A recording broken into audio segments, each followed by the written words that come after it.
Aleluia. Devemos entregar tudo ao nosso Senhor, em saber tudo o que Ele fez por nós.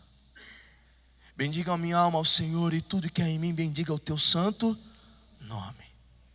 É entregar não somente o nosso louvor, mas é entregar também a nossa vida, entregar o nosso coração, como essa canção diz, entregar até o nosso respirar a Ele.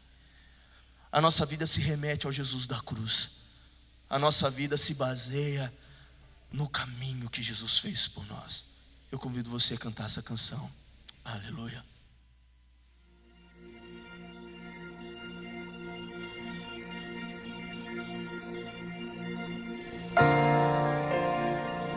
Esse é meu respirar,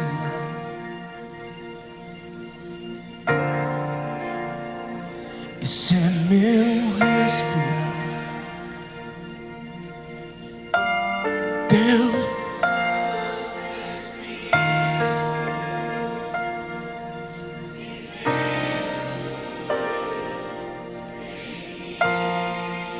e esse é Senhor,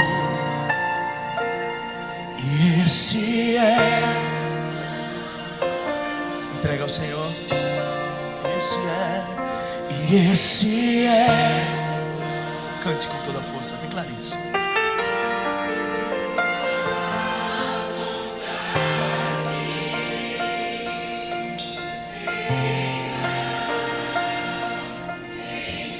Levante a sua voz, cante mais alto que você puder.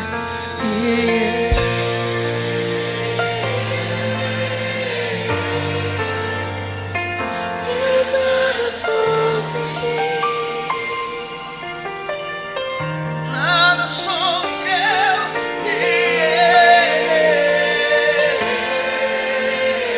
Igreja, cante. perdido estou sem ti. Nós precisamos dele.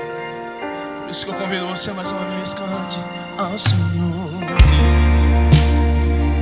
Esse é meu respirar. Entrega a Ele.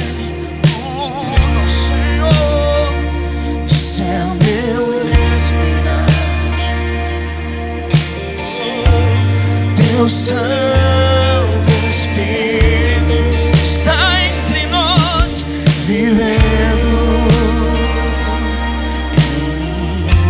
Entrega ao Senhor tudo que sou, tudo que somos, e esse é meu pão, é meu pão, e esse é meu pão.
Feche seus olhos e comece a dizer ao Senhor: Pai, nada sou. Faça dessa canção a sua oração. Senhor, perdido estou sem ti.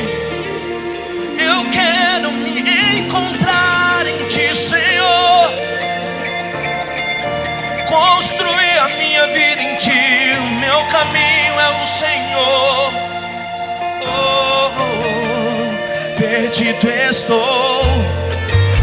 Perdido estou, preciso do Senhor. Faça essa oração nessa noite. Pai, eu entrego o meu respirar, eu entrego a minha vida ao Senhor. Eu sem o Senhor, perdido estou sem ti.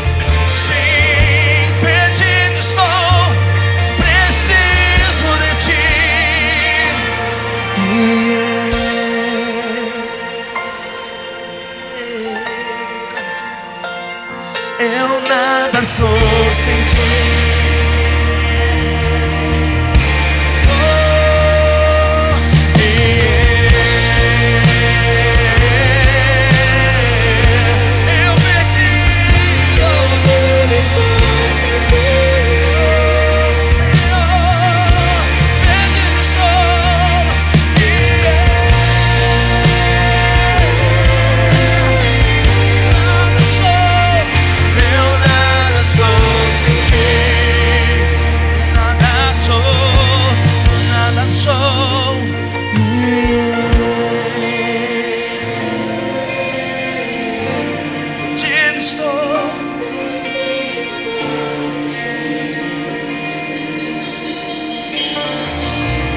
Você nessa noite.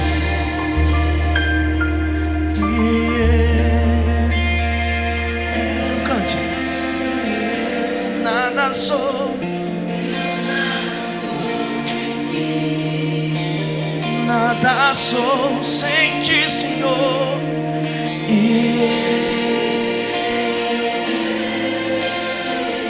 Perdido estou. Talvez em algum momento do seu caminhar com Jesus, você percebeu que você estava só, não porque Ele te abandonou, mas é porque na maioria das vezes nós tomamos alguns caminhos que o nosso eu fala muito mais alto. Eu convido você a orar nessa noite. Se vocês puderem fechar os seus olhos agora nesse momento. Pai, perdido eu ando sem ti. Eu compreendo que nada sou sem o Senhor, mas é nesse momento que eu entrego a minha vida a ti, Pai. A minha vida é tua, Senhor. Eu não quero que as minhas ações, que o meu eu tome caminhos tortuosos. Sem ti, Pai, sem ti eu nada sou. Sem ti nós nada somos. Pai, sem ti a minha família não tem estrutura. Sem ti essa comunidade não vai para frente. Sem ti nós não conseguimos. Nós precisamos de ti. Por isso que nós colocamos em teus pés, Senhor. Por isso que, Senhor Jesus, nós nos rendemos aos teus pés. Entregar a ti tudo, Senhor Jesus. Entregar a ti a nossa vida, entregar a ti o meu eu, entregar a ti, Senhor. Me entrego a ti.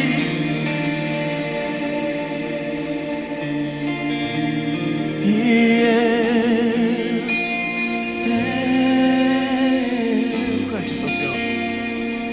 Eu nada sou sem ti.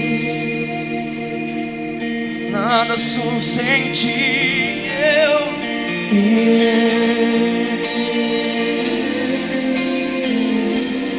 perdido estou. Perdido estou sem ti.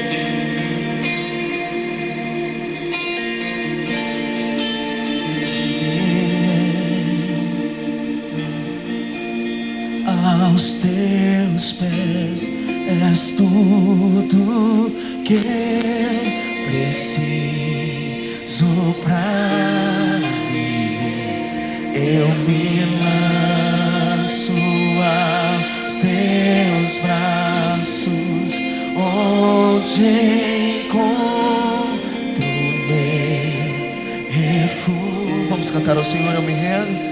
Eu me rendo aos teus pés, és tudo que preciso pra viver. Eu me lanço aos teus braços, onde encontro meu. Vamos cantar ao Senhor. Jesus, eis-me aqui. Jesus, levante a sua voz. Faça dessa canção a sua oração. Eis-me aqui. Eis-me aqui. Ora no seu lugar, entregue ao Senhor Jesus. Jesus. Eis-me aqui, Senhor. Eis-me aqui. Jesus, eis-me aqui. Jesus. Oh, eu entrego meu respirar ao Senhor. Sem ti eu nada sou, sem ti eu nada sou, meu Senhor. Jesus, eu me rendo a ti, Senhor. Eis-me aqui.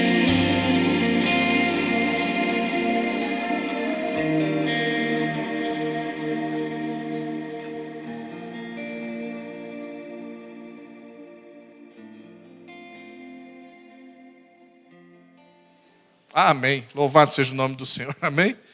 Vamos continuar a nossa série. Acredito que mais esse mês de agosto.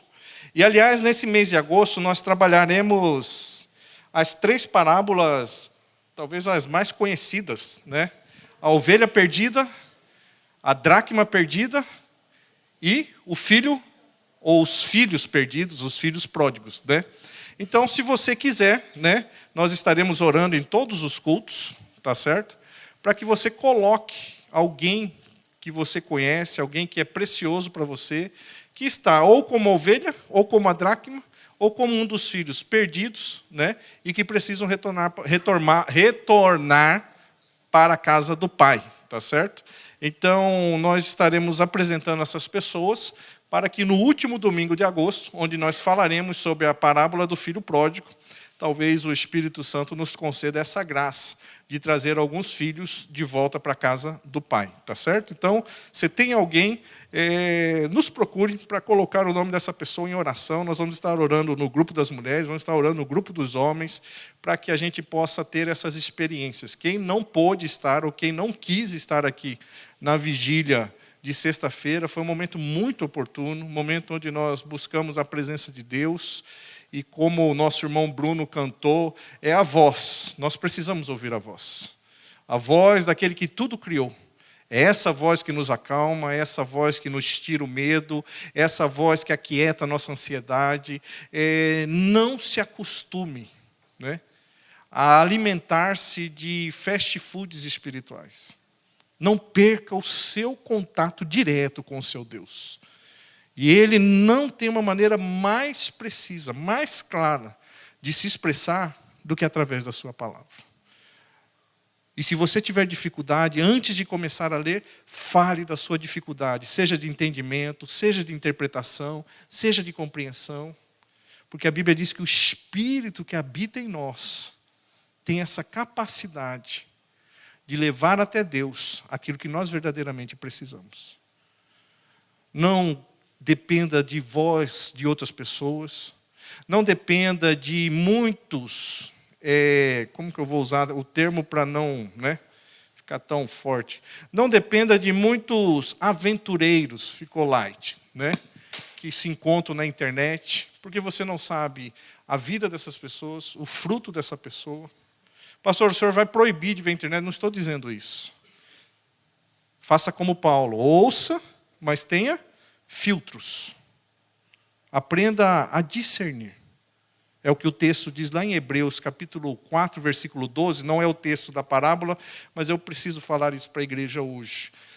Hebreus, capítulo 4, versículo 12 diz assim: a palavra de Deus é viva e eficaz. O que é eficaz? Ela faz acontecer. Ela tem produtividade. E ela diz assim: e mais afiada que qualquer espada de 2 gumes. Ela penetra ao ponto de dividir alma e espírito, juntas e medulas. E o mais importante, julga os pensamentos e as intenções do coração. Quem julga pensamento e intenção, irmãos? É o pastor? É o irmão aponta-dedo? Conhece o irmão aponta-dedo? Não é o sem dedo, é o aponta-dedo. Quem julga as intenções? Quem julga os pensamentos? A voz. A voz. Você não precisa matar o seu serviço, faltar aula para você ficar lendo a Bíblia inteira, mas não passe um dia da sua vida sem ler ao menos um versículo. É isso que te alimenta espiritualmente, é isso que te mantém distante de tantas opressões emocionais, psíquicas, que nós estamos sendo bombardeados em dias como esse que estamos vivendo. É isso que sustenta a nossa família. A voz, ela tem uma precisão e eficácia como nenhum pastor tem, como nenhuma denominação tem, como nenhum pseudo-ungidos salvadores da pátria que aparecem de tempos em tempos trazendo soluções fáceis para problemas complexos tem. E o segundo texto que eu quero compartilhar com a igreja está lá na segunda carta de Paulo a Timóteo, capítulo 3, versículo 16 e 17, que diz assim: toda a Escritura é inspirada por Deus. E ela é útil, ela tem uma utilidade, ela tem uma funcionalidade, ela tem um motivo pela qual ela está na sua casa, seja em cima do cômodo, seja no lado do guarda-roupa, mas ela tem um propósito, ela é útil para ensino, para o que mais? Repreensão, para correção e para instrução na justiça. Por que ela é útil para isso? Para que o homem de Deus seja apto e plenamente preparado para toda boa obra. Esses dois versículos são os pilares da Igreja Batista da Paz no Brasil and the world. Esses são os dois versículos que alicerçam a fé da nossa denominação. Primeiro, a palavra de Deus, viva e eficaz, é capaz de adentrar em áreas do seu coração que você jamais imagina. E por que ela adentra nos nossos corações? Primeiro, ela consegue julgar os nossos pensamentos e as nossas intenções. E por que ela julga os nossos pensamentos e nossas intenções? Para que através do ensino, para que através da repreensão, exortação, confrontação, seja qual sinônimo você queira usar, através da correção para instruir na justiça, nós sejamos plenamente preparados para viver nesse mundo hostil. É a mesma coisa que você entrar na faculdade de Direito e não gostar de ler. É a mesma coisa que você estiver com o propósito de fazer medicina, mas quando vê sangue desmaia. Que era o meu caso. É a mesma coisa você querer ser engenheiro e não se dar bem com cálculos. A nossa espiritualidade, a nossa vida eterna, a sobrevivência da nossa família depende da voz. O quão priorizando você está a voz do Senhor na sua vida. E é aqui que eu encerro o meu papel como pastor. É exatamente neste momento, onde a minha voz tenta ressoar a voz do Senhor para que adentrando em você essa voz conduza você diretamente à voz. Eu não sou intermediário, eu não sou igual Maria intercessora, nem intercessor, né, no caso. Eu não sou o que fica na guarita de pedágio para que cobre pedágio para falar que vai levar para Deus. Eu sou uma placa de sinalização, dizendo: ouça a voz do seu Senhor. Sendo assim, vá para Lucas, capítulo 17. Lucas 17, versículos 7 ao 10. Hoje são 4 versículos. O tempo já está dentro das possibilidades. Lucas 17. Aí você chegou no 17, você procura o númerozinho pequeno, o 7.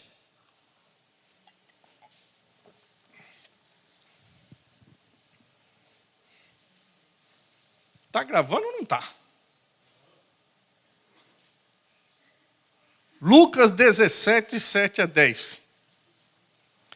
Diz assim: qual de vocês que tendo um servo que esteja arando ou cuidando das ovelhas, lhes dirá, quando ele chegar do campo, que lhes dirá quando ele chegar do campo, 2 pontos, vem agora e sente-se para comer. Pelo contrário, Não dirá, prepare o meu jantar, apronte-se e sirva-me enquanto como e bebo. Depois disso você pode comer e beber. Será que ele agradecerá ao servo por ter feito o que lhe foi ordenado? Assim também vocês, quando tiverem feito tudo o que lhes for ordenado, quando fizerem tudo o que lhes for ordenado, vocês devem dizer, nós somos servos inúteis, apenas cumprimos o nosso dever. Amém? Vou convidar você a fechar os seus olhos mais uma vez, para que você ore, se assim você o quiser, pedindo que a voz da palavra, que tudo acalma, inclusive as nossas tempestades, fale com você nesse momento. Pai querido, nós te agradecemos por tudo que já experimentamos aqui, mas queremos ouvir a tua voz. Queremos ouvir a tua voz através da tua santa palavra, viva, eficaz, útil, ensina, repreende, corrige, instrui, inclusive produz justiça, Senhor. Pedimos que o teu Espírito Santo, a começar no meu coração, Senhor, nessa noite, precisa ouvir a tua voz. Mas a cada um que vem até este lugar para encontrar não mais um lugar de distração, não mais um lugar onde nós possamos mensurar mais intensidade, menos intensidade, mas que possamos ter experiências genuínas contigo, com a voz, a tua doce voz. Como diz a canção da autora, que inclusive faleceu nessa semana, só de ouvir a tua voz, os meus medos se vão. Porque Jesus, tu és o nosso doce nome. Tu és aquele que nos atrai e pode produzir em nós a segurança necessária para continuarmos prosseguindo nessa caminhada. Por isso, Senhor, se tu quiseres, fala com o teu povo. Ressoe, Senhor, a tua voz a cada coração aberto para ouvi-la nessa noite. Em nome de Jesus. Amém, irmãos? Se eu tiver muito rápido, 3 mãos levantadas simultaneamente, eu desacelero. Não tem aquele aplicativo do WhatsApp que você não aperta lá, vai até 2.0. Já mandei um e-mail pedindo para ir até 5. Né? E também, se não pode, futuramente, já vi embutido nas pessoas. Né? Mas, como não temos essa tecnologia, essa inteligência artificial, se tiver muito rápido, você pode só simplesmente levantar as mãos, vou entender, porque o tempo urge. Mas aqui nós temos Jesus trazendo uma história, mais uma história, porém essa história, ela foi contada há 2000 anos atrás. E é bem importante deixarmos claro isso, porque hoje, no contexto em que vivemos, do politicamente correto, essa história não caberia, inclusive, nas igrejas, que dirá em outros lugares. Porque está contando a história diante de um outro contexto, que eu vou dizer daqui a pouco, mas contando a história de alguém que era proprietário de uma terra, e sendo proprietário dessa terra, ele tinha um servo. A palavra no original é doulos, que quer dizer escravo ou servo. Como o termo escravidão se diluiu no decorrer do tempo, dada a gravidade e as monstruosidades que foram feitas com as pessoas que eram escravas na época, a maioria das traduções trazem como servo, ou seja, alguém que se submete, alguém que serve em detrimento de alguém que quer ser servido. E Jesus conta essa história em meio a um discurso totalmente alheio à própria história. Se nós tivermos a curiosidade hoje, ou talvez durante a semana, de ler todo o capítulo 17 de Lucas, nós entenderemos que Jesus está falando aos seus discípulos, o compromisso de Jesus é sempre com o discípulo. Todos aqueles que se achegavam até Jesus, eles ouviam os ensinos, eles tinham alguns privilégios diante de Deus, mas o comprometimento de Jesus em ensinar a palavra de Deus para com os seus discípulos estava no nível acima do que qualquer outro. Então Jesus estava ensinando os seus discípulos, lá no comecinho do capítulo 17, precisamente no versículo 1, e Jesus diz algo que é fundamental nós compreendermos para que a gente possa saber por que ele contou essa parábola do Senhor que quer ser servido pelo seu servo ou pelo seu escravo, mesmo esse servo tendo trabalhado o dia todo, e ao chegar na casa do seu senhor, ao invés de ele fazer a refeição, ele ainda tem que preparar a refeição. E Jesus diz assim no versículo 1 do capítulo 17, Jesus disse aos seus discípulos, é inevitável. O que significa inevitável? Não tem o que fazer. Vai acontecer. É inevitável que aconteçam coisas que levem o povo a tropeçar. Opa, quem está falando isso? Jesus. Jesus dizendo isso já nos implica, no mínimo, uma reflexão. Jesus sendo Jesus, ele resolveu o problema de todo mundo? Por quê? Porque o texto diz. E se o texto diz, nós acreditamos que é Deus falando conosco. É inevitável que alguns tropecem. É inevitável que alguns não consigam compreender a dinâmica de Deus em suas vidas. É inevitável que alguns, mesmo frequentando a ambiência religiosa, eles ainda assim não entendam, não compreendam a dimensão, a profundidade, a altura, largura, comprimento da graça e do amor de Deus na vida do ser humano.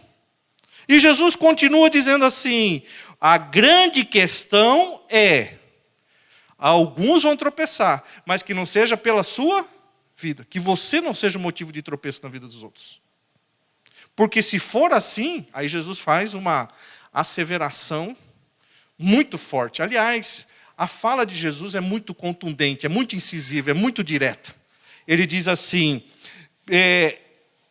mas ai da pessoa por meio de quem elas acontecem. Seria melhor que ela fosse lançada no mar com uma pedra de moinho amarrada no pescoço. Talvez você não tenha, a percepção do que é uma pedra de moinho. Eram pedras extremamente grandes, pesadas. Algumas pesavam 300, 400, 500 quilos. E que ela era colocada de maneira vertical, ela era arredondada, mas colocada de pé. Debaixo de uma outra pedra horizontal. Nessa pedra horizontal, que é esse formato aqui, eles colocavam as azeitonas. E a pedra de moinho, que ficava no sentido vertical, passava sobre as azeitonas para que houvesse uma prensa e retirasse o que nós conhecemos, com um preço absurdíssimo que está nos mercados, como azeite de oliva. Então essa pedra de moinho, ela tinha que ser de um peso tamanho, porque não era só uma passada de pedra, porque para retirar o azeite. Estava a primeira, que nós conhecemos como extra virgem, que é o azeite mais puro.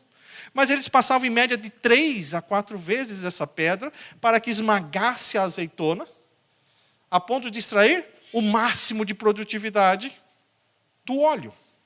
Então Jesus está dizendo, caso através da sua vida alguém venha a tropeçar, é inevitável que alguns tropecem, mas que não seja por você. Mas caso aconteça, seria melhor você amarrar uma pedra de 400 quilos e se atirar ao mar, do que ter que lidar com a prestação de conta acerca de que você foi um empecilho de que as pessoas chegassem até Deus. E Jesus construindo isso no coração dos discípulos, Jesus está dizendo, Deus é amor, Deus é graça, Deus perdoa, porém, contudo, entretanto, Deus também é justiça. E falando isso, Jesus estava se referindo aos religiosos, porque criaram-se várias normas, várias leis, que estavam cada vez mais afastando as pessoas de Deus do que propriamente aproximando. Então Jesus resolve descrever o que Deus espera daquelas pessoas que decidem um dia levantar as mãos e dizer assim, eu vou seguir Jesus, eu vou seguir a Deus como meu Senhor. Senhor, quando nós falamos hoje, inclusive mais precisamente na geração pós a minha, essa palavra Senhor caiu em desuso. Ninguém se respeita. Antigamente, quando falava acerca de alguém que era chamado como Senhor, todo mundo respeitava, não é assim? Se no meu caso, que vim lá do Mato Grosso, se você passasse na rua, tivesse de boné, você tinha que tirar o boné. E, se possível, abaixar a cabeça. Porque era um senhor que estava ali. Era um ancião. Alguém com autoridade de ter vivido a vida toda. E, através dessa experiência, tinha mais a ensinar a nova geração do que propriamente a nova geração ensinar os mais velhos. Hoje, como que é? A filhinha do Juninho já saiu da maternidade assim, já apareceu. Né? E a do Bidel já saiu com conta no Instagram. O do Bidel, né? Por quê? As pessoas estão avançando. e desprezando pessoas que já viveram, que já tiveram experiências. Por isso, quando algum jovem da nossa igreja está andando, flertando com o vale da sombra da morte, eu falo para a pessoa: você já não foi jovem? Você não foi alcançado pela misericórdia de Deus? Porque a gente tem a tendência que na vida dos outros a gente sempre quer amputar. Espada. Quem estava aqui de manhã, não é assim? Espada. E quando é na sua vida, e quando é na sua família, e quando é com você, aí a gente quer misericórdia infinita, né? E Jesus vai construindo isso. E após ele dizer que era inevitável que alguns não queiram, e que esses que não irão querer, que não seja através de você, ele diz, inclusive, esses que não vão querer, se voltar, olha o que está lá no versículo 4. Se pecar contra você 7 vezes no dia, e 7 vezes voltar a você e disser, eu estou arrependido, o que nós temos que fazer? Perdoar. Aí o discípulo falou, para. Aí é demais para a minha cabeça. 7 vezes no dia. 7 vezes na semana. 30 dias no mês. É. Porque Jesus faz isso conosco. Mas a gente estabelece alguns critérios que estar na igreja, no culto, nós somos melhores que as prostitutas, nós somos melhores os jovens que estão na London, Drink, Round, Rights, ali embaixo. O que faz a gente achar isso? O que faz a gente achar que nós somos merecedores de que o outro não é? Eles digam assim, os apóstolos disseram, Senhor, não é por nada não, versículo 5. Tem como o Senhor amplificar a nossa fé, não? Tem como o Senhor aumentar a nossa fé? E Jesus, como sempre, não deixa nada sem resposta. Ele diz assim, vocês só precisam de uma fé do tamanho de um grão de mostarda. Só precisam acreditar que Deus está no processo como um todo.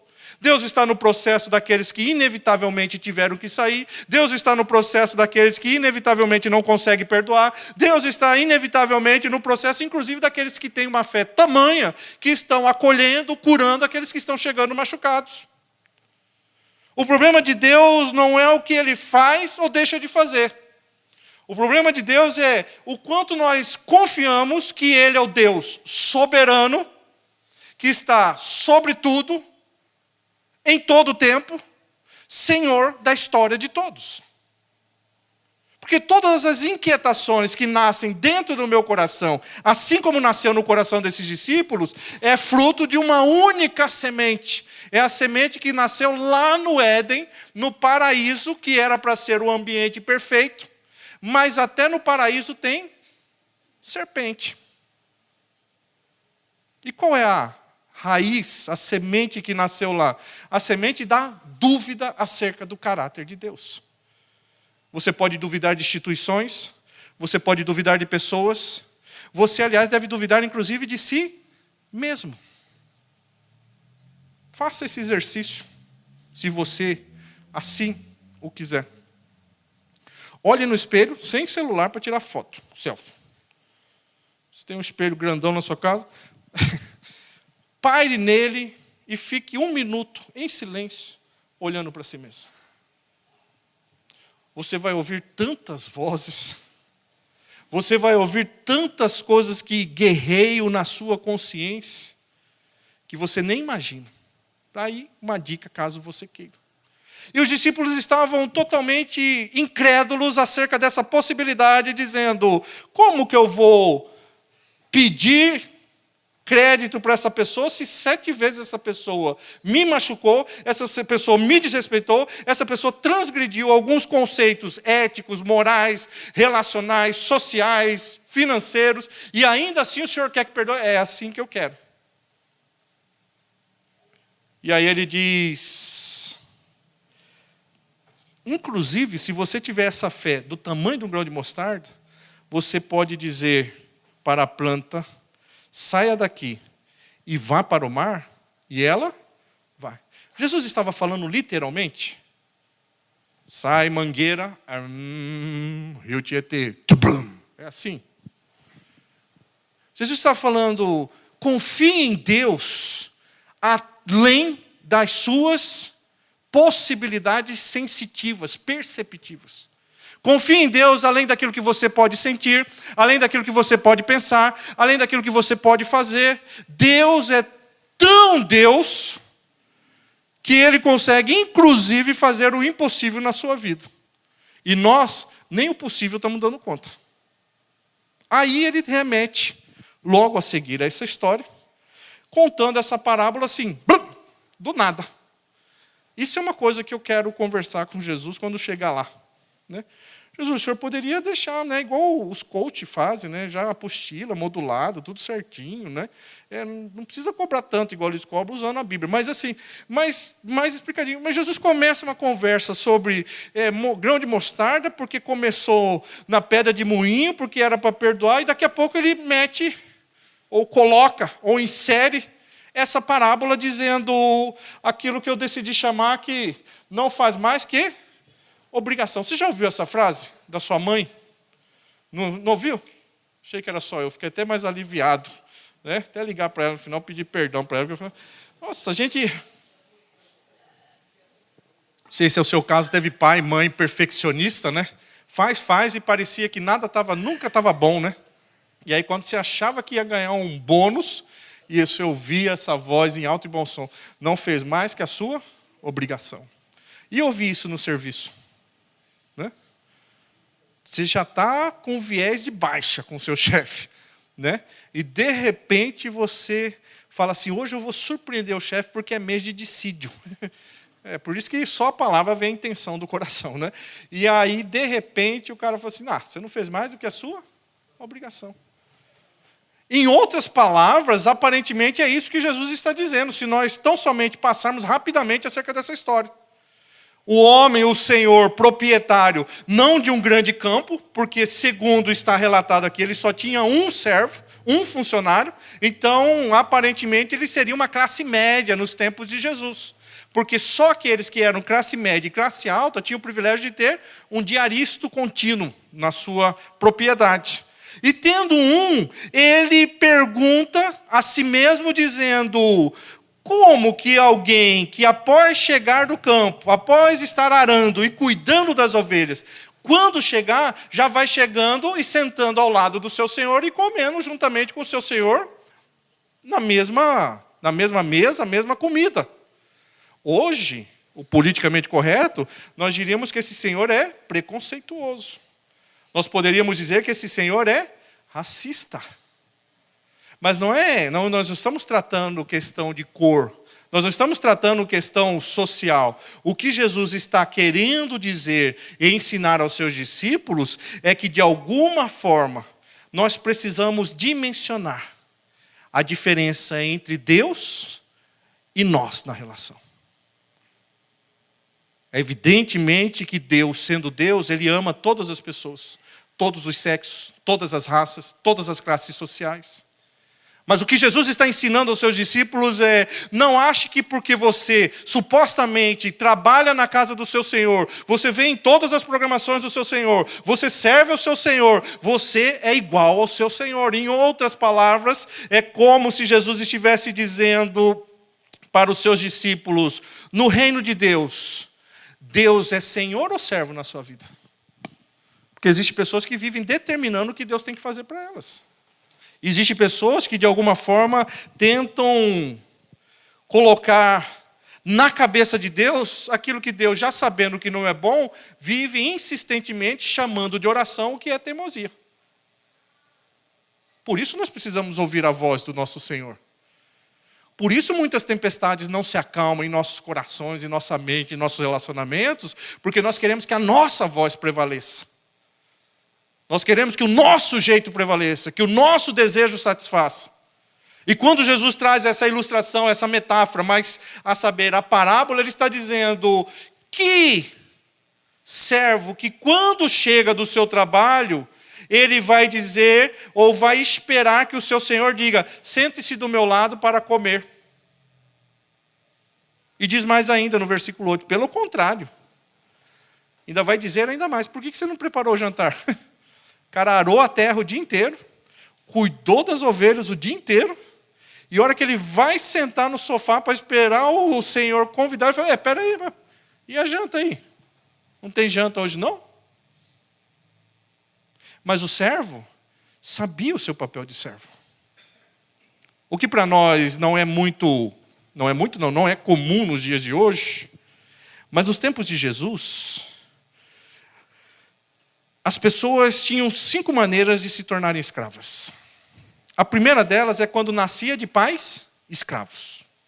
A segunda delas era quando eram compradas por um senhor, de outro senhor, ao ver a qualidade física, a força, ou até o dispositivo cognitivo, intelectual do escravo, um senhor comprava de outro senhor, ou seja, uma transferência de escravo, de um campo para o outro.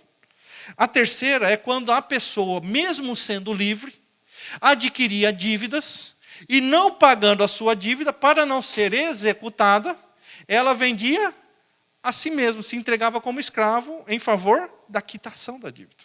E um outro fator é como prisioneiros de guerra. Israel invadia uma outra nação, derrotava o exército, destituía o rei, e os despojos, as pessoas que ficaram aptas para trabalhar, eram entregues como possibilidade de se tornarem escravas em Israel. E por último, a pessoa mesmo se vendia.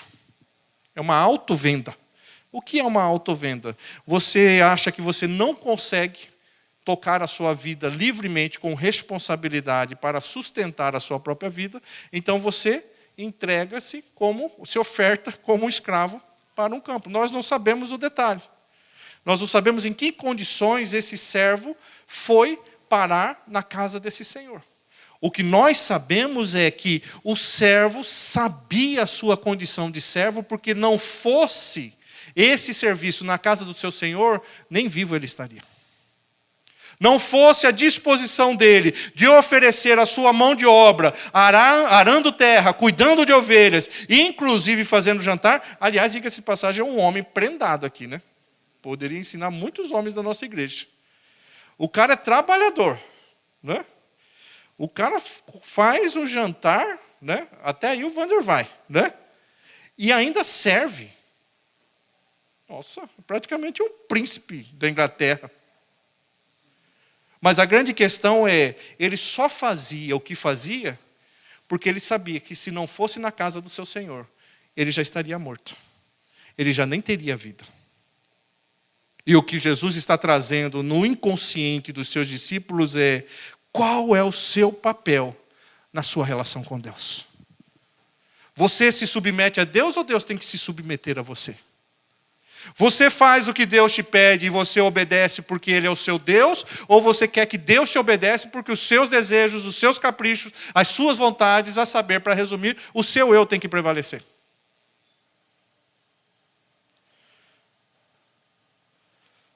Seja no trabalho, seja no caminho de volta para casa, ou seja também na sua própria casa, nós devemos servir ao Senhor. O que Jesus está ensinando aos seus discípulos é: não importa o lugar que você esteja, sirva ao seu Senhor. Sirva ao seu Senhor sendo o melhor profissional na empresa que Deus te colocou. Sirva o seu Senhor empreendendo da melhor forma possível, da forma mais honesta possível, para que a glória de Deus seja conhecida através do seu empreendimento. Sirva o seu Senhor como o melhor esposo que você possa ser para sua esposa, ou vice-versa. Sirva o seu Senhor como o melhor pai, melhor mãe para os seus filhos. Sirva o seu Senhor porque o seu Senhor está vendo o que você está fazendo. Os religiosos que também estavam ouvindo os ensinamentos de Jesus para com seus discípulos, estavam de alguma forma tentando dizer que eles precisavam ser servidos. Os que serviam no templo, os sacerdotes, os levitas, já estavam acostumados a tirar a picanha, o contrafilé e a mussarela agora. E deixava para sacrifício para Deus só o fígado do boi, ou do boi. E Deus falou: não é assim que se relaciona comigo. Você sabe que sem a minha presença, você nem vivo estaria. Mas nós achamos que por estar num ambiente religioso, nós já começamos a ter meritocracias. Por ser dizimista, a gente já pode inclusive determinar onde deve ser gastos o dízimo. Por estar frequente na igreja, nós começamos a querer conduzir aquilo que só Deus pode conduzir. E sabendo da dificuldade dos discípulos de entender a dimensão que é a ação de Deus na vida dos seus filhos, Jesus diz: eu sei que vocês não têm fé do tamanho do grão de mostarda, mas basta que você saiba que você é servo e que Deus é o Senhor. E Deus sendo o Senhor, Ele propiciará para você, Ele construirá para você o que for necessário para que você sobreviva. Imagina esse servo chegando e falando: e aí, patrão, o que você fez para a gente hoje aí? Vai pedir no iFood? Não. Ele sabia o seu lugar. Deus é um Deus de graça. Ele rasgou o véu que separava. É um Deus de amor. Mas não se achegue de qualquer forma na presença de Deus. Ele continua sendo o seu Senhor. Tire as suas sandálias, porque o lugar onde você pisa é santo. Não fale o que der na sua telha. Não faça o que está sendo construído pelo seu eu. Faça aquilo que o seu Senhor pede que você faça. Segunda coisa que esse texto que Jesus tenta passar para os discípulos é que no reino de Deus, tudo de Jesus é compartilhado. Se nós ficássemos só no versículo 7 e versículo 8, nós teríamos uma péssima imagem desse Senhor e corríamos o risco de até tentar cancelá-lo nas redes sociais. Mas o versículo subsequente, o versículo 8, precisamente, diz assim: pelo contrário, o seu Senhor vai dizer para o servo: prepare o meu jantar, apronte-se e sirva-me enquanto eu como e bebo. Ponto e vírgula. Depois disso, o que pode acontecer com o servo? Você pode comer e beber. Não é uma relação abusiva do Senhor para com o seu servo. É uma relação respeitosa. Vai ter o seu tempo de você se servir no banquete do Senhor, mas saiba que é no tempo do seu Senhor. Vai ter um momento que você vai desfrutar de todas as benesses que foram conquistadas naquela cruz do Calvário. Vai ter o tempo em que toda dor, toda lágrima, toda tristeza será enxugada. E não haverá mais nada disso para nos atrapalhar de experimentarmos a presença plena de Deus. Porém, é no tempo do seu Senhor. Porque quando o seu Senhor já estiver servido, você terá direitos à mesma refeição que o Senhor já havia consumido antes. Deus não faz acepção de pessoas. Deus não dá resto para a gente. Deus deu o único filho dele, antes mesmo de sabermos que seríamos o seu servo, para que nós entendêssemos que não existe banquete mais precioso do que o banquete da salvação. Versículo 9, ele diz: será que ele agradecerá ao servo por ter feito o que lhe foi ordenado? É uma pergunta que Jesus insere na parábola dizendo: o cara trabalhou, o cara cuidou da ovelha, o cara fez a janta, o cara esperou o Senhor terminar de jantar para poder jantar, sei lá se foi 11 horas, meia-noite. Será que o Senhor vai pelo menos dizer obrigado?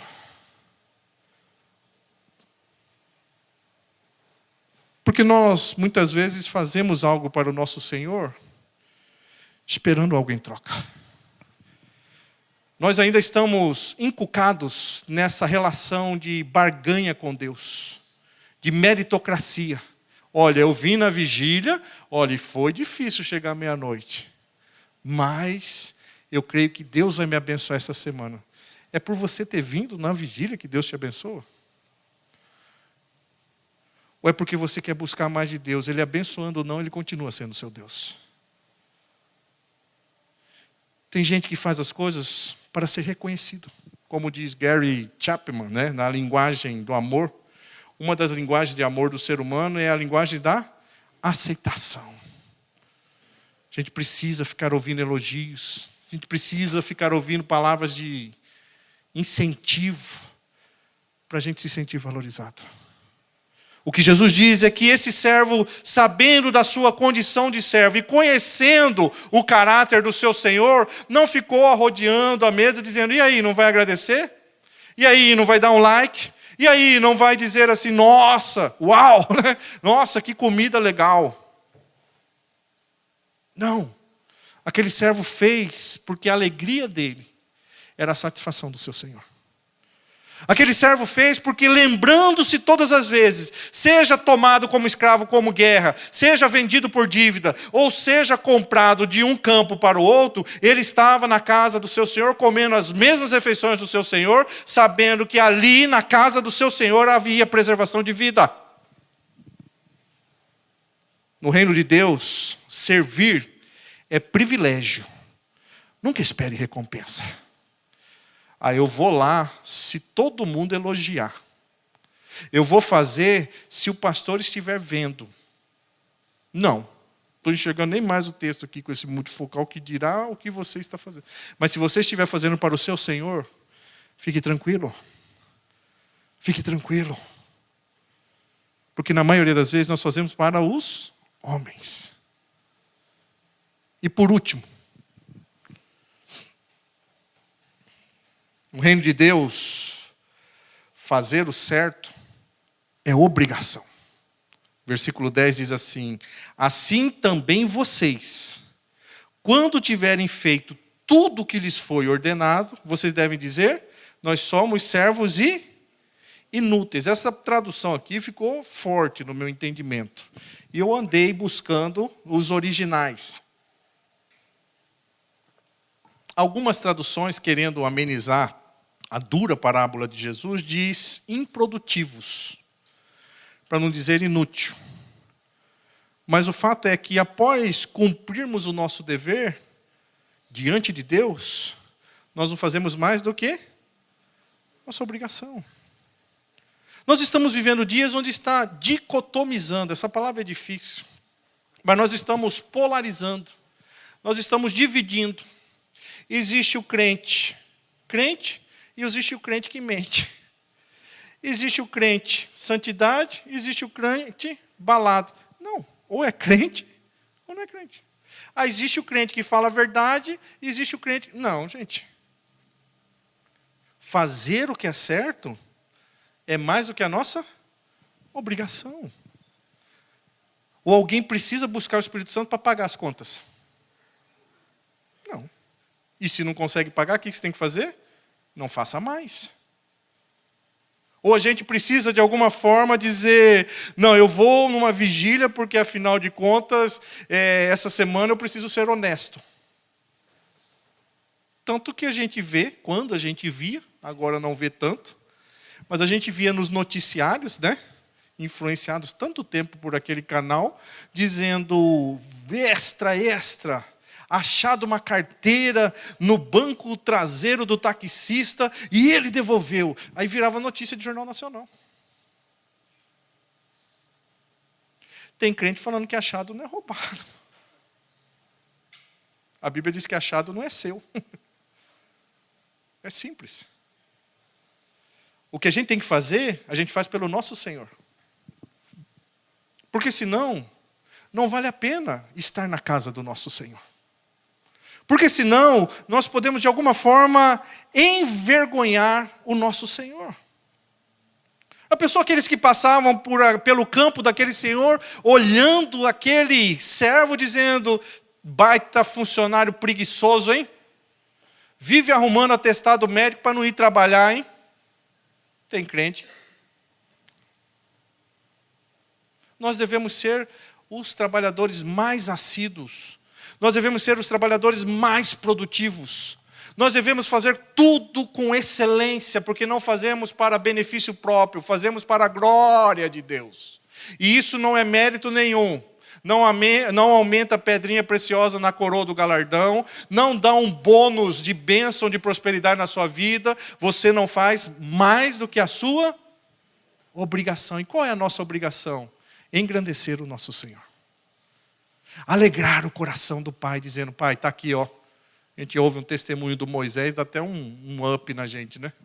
Até um animado assim. Aliás, o Moisés tem animado tudo por onde passa. Eu gosto de gente assim, para cima, otimista. Mas tem os defeitos, a Cláudia já listou muitos. Né? Mas dizer assim, valeu para ele, valeu. E se valeu para ele, o curso já valeu. Já valeu. Por quê? Porque de alguma forma, cuidar da Cláudia não é porque ele fez o curso, ele ganhou uma estrelinha agora, e ele vai falar assim, agora eu sou, depois de soldado, qual que é a graduação aí? O pessoal agora eu sou cabo em casamento. Aí eu vou fazer um advanced, uma pós, uma MBA, até me tornar o coronel do relacionamento matrimonial. Não, não é escala hierárquica, não é escala gradativa. Não, nós devemos fazer porque o amor do nosso Senhor nos constrange a mudar. E onde eu encontro esse amor? Embora nós fôssemos todos pecadores, Ele demonstra o seu amor por nós, entregando o seu Filho para morrer em nosso lugar. Para que a nossa vida não fosse uma vida qualquer, medíocre, entregue às nossas imaginações, às nossas presunções, às nossas falsas expectativas, de que por estarmos na casa do Pai, nós passamos a ter privilégios. O privilégio já nos foi dado, permanecer vivo na casa do Pai. Quando a gente entende que é graça, a gente passa a olhar para tudo ao nosso redor sob uma outra perspectiva. A gente sabe que o Senhor vai ter que se alimentar primeiro, mas para nós a gente não se vitimiza. Ai, ninguém me ama.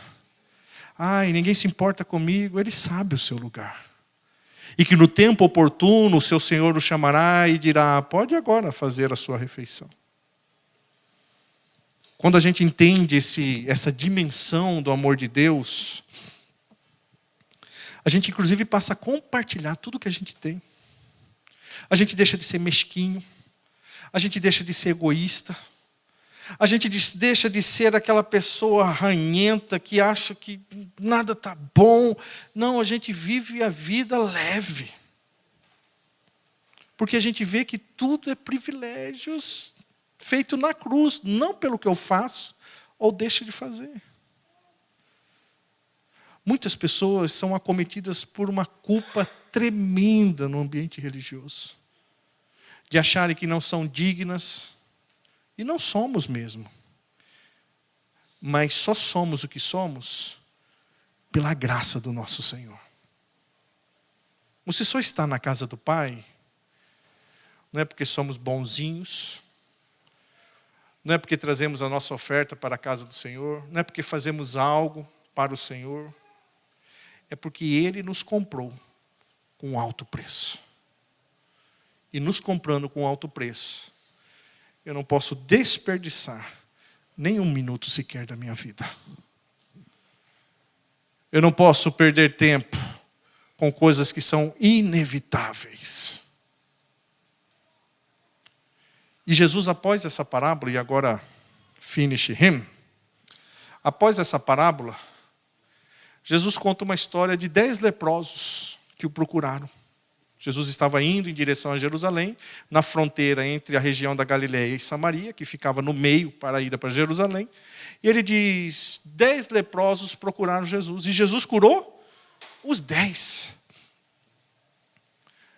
E só um voltou para agradecer. E esse um nem era da tribo de Jesus, nem era da religião de Jesus. Eu fiquei matutando, dizendo, qual é o link? O que Jesus queria trazer para os seus discípulos e talvez trazer ao meu coração nessa tarde? Faça, meu filho, porque você acredita. Faça, meu filho, porque você foi amado naquela cruz. Faça, meu filho, porque estar na minha casa é privilégio. Não espere nada de ninguém. porque você talvez cure 10. Se Jesus trabalhou com a margem de 10%, o pastorzinho do Mato Grosso não tem que criar expectativa nenhuma. Eu faço o que eu faço, porque eu amo o meu Senhor. Eu faço o que eu faço porque eu acredito o bom tesouro que Ele confiou ao meu coração. Faço o que eu faço mesmo sabendo que é inevitável que alguns se percam, mas que não seja através da minha falha de caráter, do meu desabono para com a voz do Senhor através da palavra. Se colherei frutos ou não, eu não faço pelos frutos. Se serei paparicado por falar palavras, como Paulo diz a Timóteo, que as pessoas querem ouvir, não é essa a minha expectativa.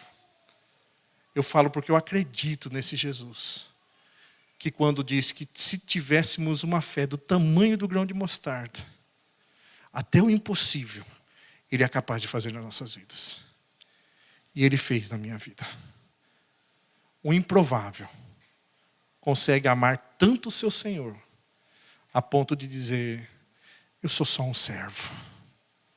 E estou aqui para servir a nossa comunidade.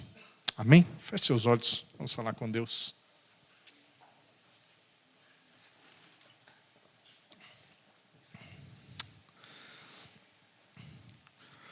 Você consegue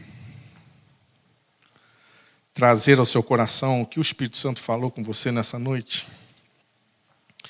Faça desse trecho da pregação, da canção, do culto, a sua oração agora.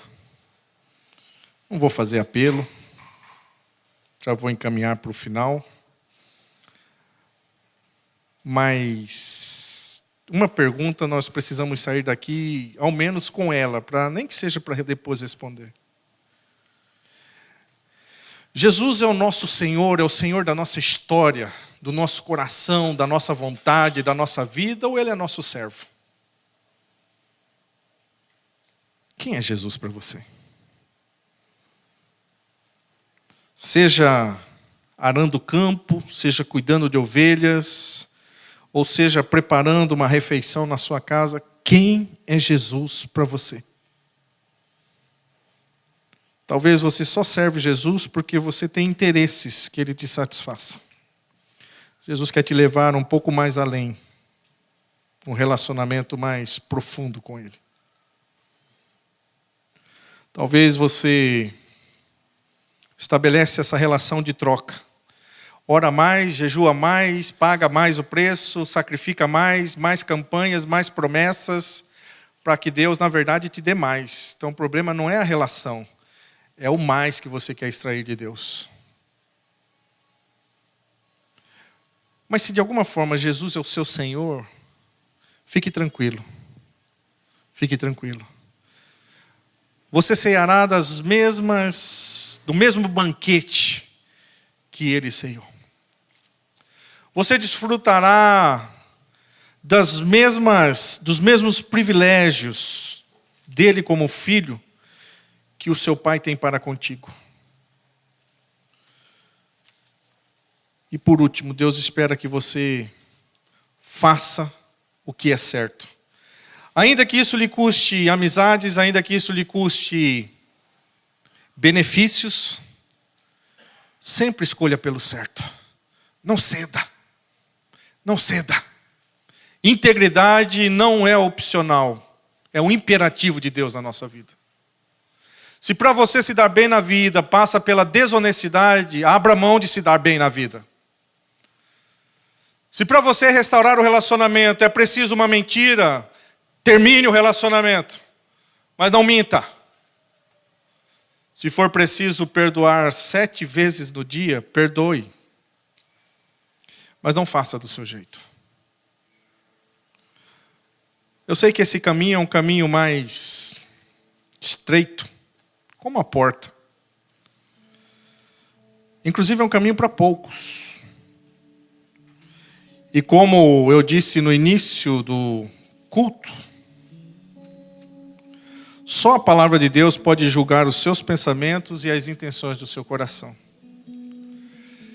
Se você quer ser usado por Deus como servo, ou se você quer usar Deus como seu servo. se você confia que através do que Ele já tem dito para você, vai te ensinar, vai te corrigir e vai te instruir para que você se torne apto, pleno, para viver a vida abundante que Ele prometeu, entregue-se ao senhorio de Jesus, dizendo: Senhor, eu sou o teu servo, eis-me aqui a minha vida. Senhor, mesmo sem entender muitas situações na minha vida, eu quero te obedecer. Esperarei em ti, esperarei em ti.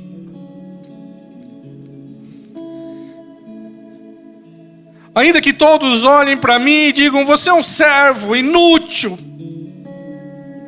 o meu prazer é te servir.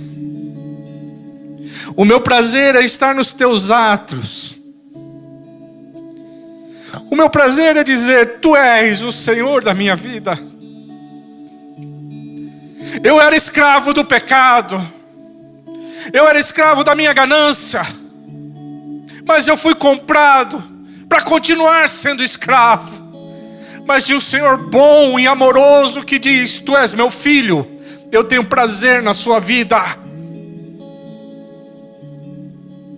É esse Senhor que te chama nessa noite, para você decidir: basta, basta. Entregue-se ao seu Senhor.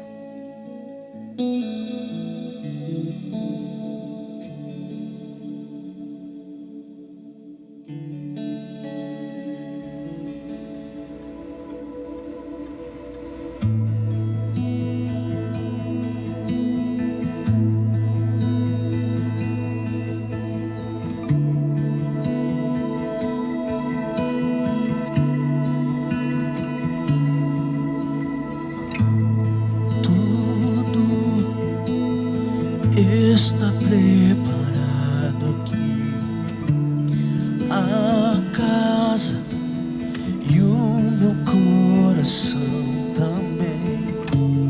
Tu és o único motivo que me fez chegar.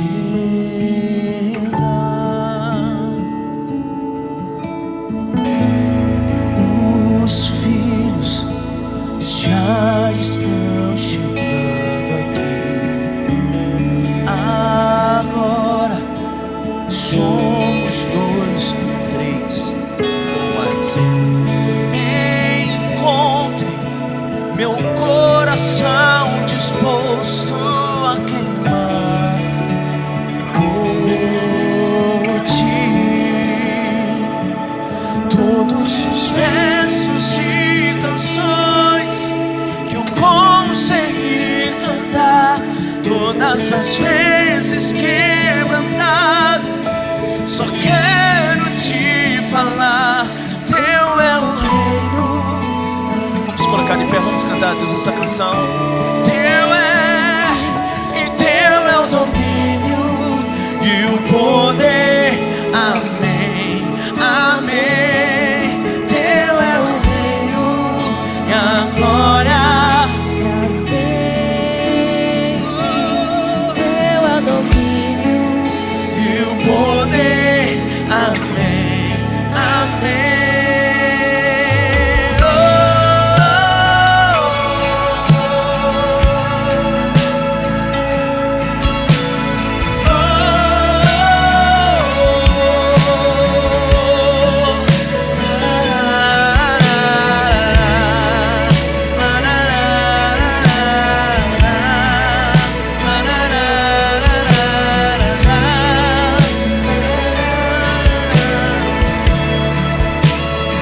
Vamos cantar ao Senhor tudo, tudo.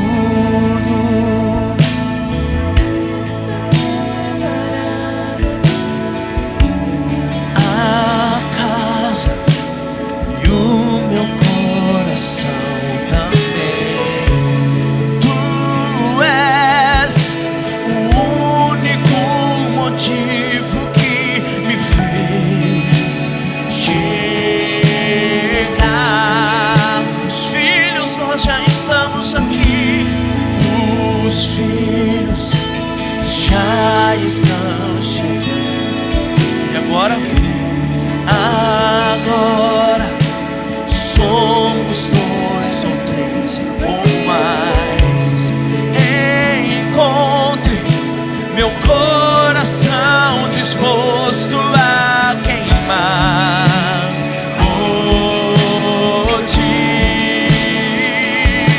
Todos os versos e canções que eu consegui cantar, todas as vezes quebrantado, só quero te falar: teu é o reino e agora pra sempre.